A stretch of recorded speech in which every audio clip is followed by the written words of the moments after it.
Hey there, my name is Scott McKnight. My wife and I, we help individuals navigate insurance and recovery after a house fire.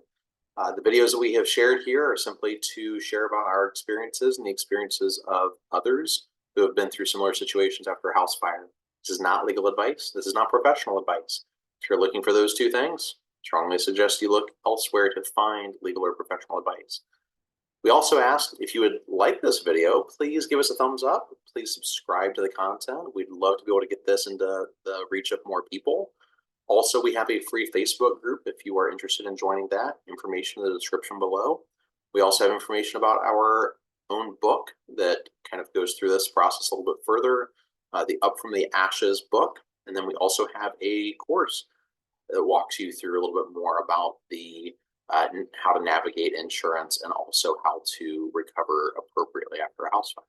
So before we get into it, let's talk a little bit more about choosing a restoration contractor. Let's talk a little bit further about that because honestly, it seems a little daunting and a little overwhelming at times. Often, if you're going to go look for a contractor, you're just going to go to Google, ask some friends, it's all good. So if you have not done so yet, please take a look at the mitigating, uh, yeah, I'm so sorry. Kind of running through different things in my mind as far as locating a contractor, that section. And then as we begin to talk through this section, will kind of make a little more sense. Okay, so there's a few more details in the locating a contractor section on how to actually walk through that. So locating a contractor, again, it can seem really overwhelming, can seem really daunting. Once you find that restoration contractor, it's honestly going to make your life a little bit easier because you want to find somebody who has experience, somebody you know, like, and trust to be able to do this. You've got a few options though. You could use the insurance company's preferred contractor. We don't recommend that, but that is an option. You could complete the restoration work yourself. If you're handy, you're skilled, you might be able to do this on your own. You could become your own general contractor and hire out subcontractors. It's another option. Okay. Or you could hire a general contractor, somebody who oversees kind of the entire project. So let's talk about that in a little bit more detail. So looking at using the insurance company's preferred contractor, again, following your loss, your insurance adjuster is going to come on site to your home. They're going to possibly show up with a preferred contractor. They might recommend a suggested contractor, somebody that their company has experience with, somebody they've worked with in the past. Okay, that's fine. All right, somebody who might be able to take a little bit of the work off of you. It sounds good because they're going to show up and they're going to say, hey, we have this company that we work with. Initially, they're going to tell you that they don't work together. That's probably what they're going to go through and say. We don't really work with them, but we've used them a lot and we trust their company and we trust their resources. Still don't use them. Okay, just don't use them. There are a few reasons why you want to find your own contractor. Okay, it's important first to understand that the insurance adjuster who performs your appraisal is hired by your insurance company, not you. Their evaluation of your fire damage and the repair involved may not be the most thorough of appraisals. They often will give a budget that is not reflective of what's truly needed. Remember, the first estimate is not the final estimate, and the first estimate is not the most accurate estimate. It's an estimate, okay? It's what we can see just by looking at something from afar. You're not able to get deep in, you're not peeling back the layers of the onion, if you will, and seeing what's truly there. So they've not really been able to see everything. They're only seeing about 60 to 70%, and they also know that their estimate is only about 60 to 70% accurate. Okay, so let me hear that again. Let me say that again. Their initial estimate is only by seeing 60 to 70% of the damages, and they know that their estimate is only 60 to maybe 80% accurate. Why? Because they're going to go through and see things. They're going to take pictures. They might dictate with like a microphone, a recorder, and they're going to send that estimate off remotely to some other contractor, some other company, might be a third party, might even be somebody else inside of the insurance company.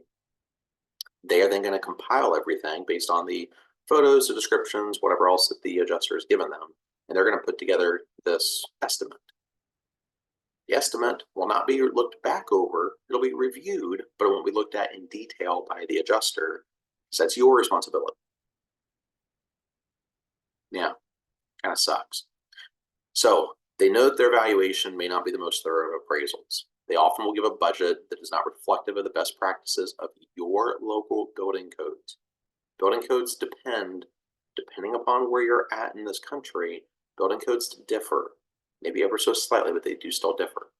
So the preferred contractor is often more willing to compromise on following the insurance company's initial appraisal than point out additional further damages, thereby reducing credibility back to the insurance company. It's a business transaction.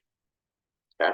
This can cost you significantly more if you're not looking at the details yourself, line item by line item. And if you've not seen an estimate yet, you will. It is pages and pages and pages. It'll likely be at least 50 pages, if not closer to 100, 150 pages in length. You need to look at the entire thing line item by line item.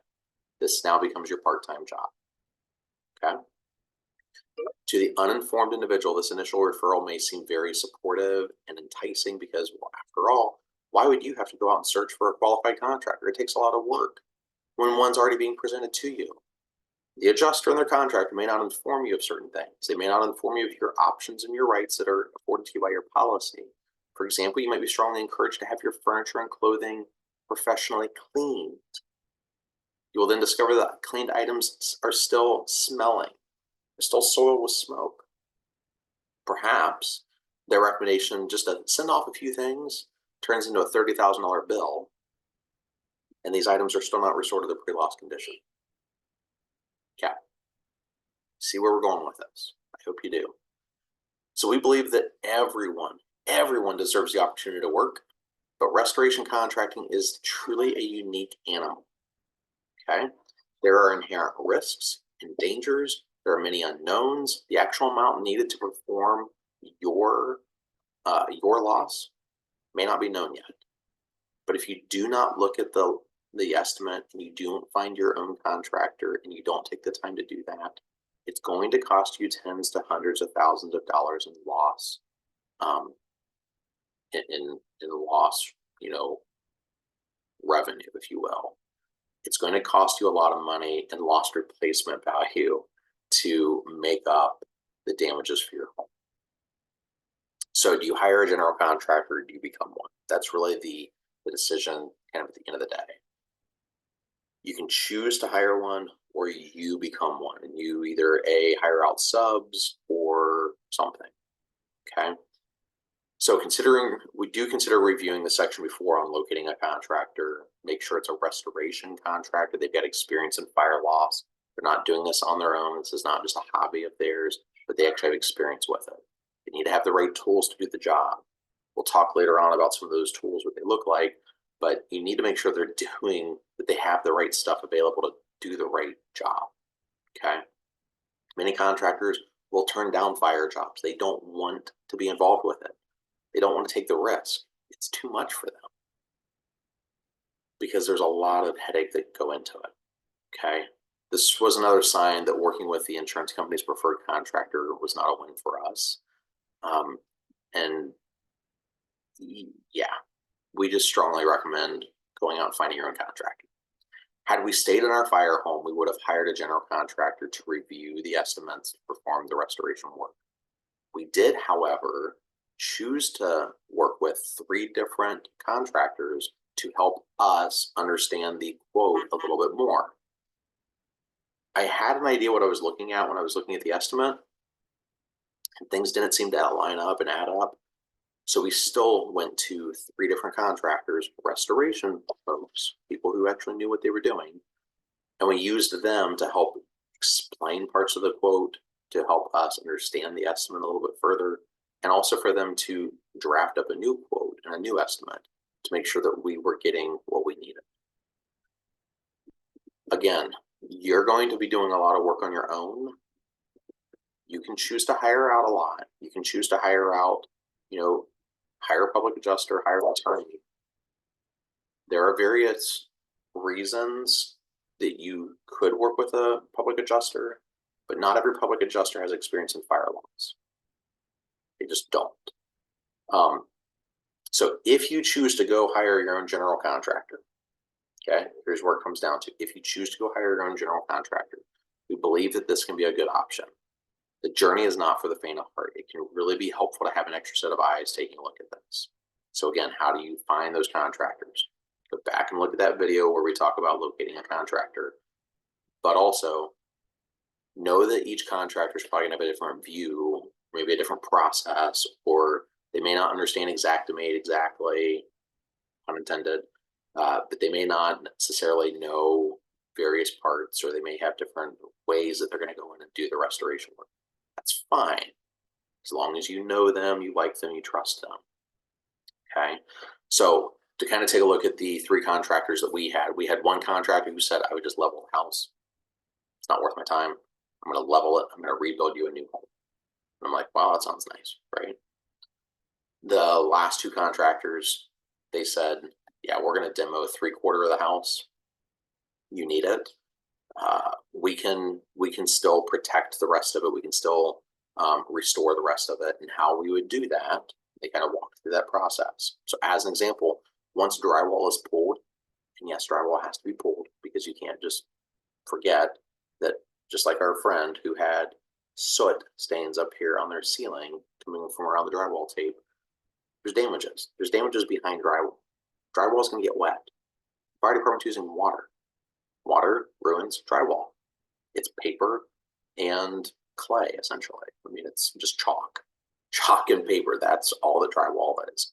It's going to get ruined. And it's either tear it down, do it the right way, or deal with it in the long run, and then you're going to have a lot more problems to deal with. So you pull down the drywall, you clean.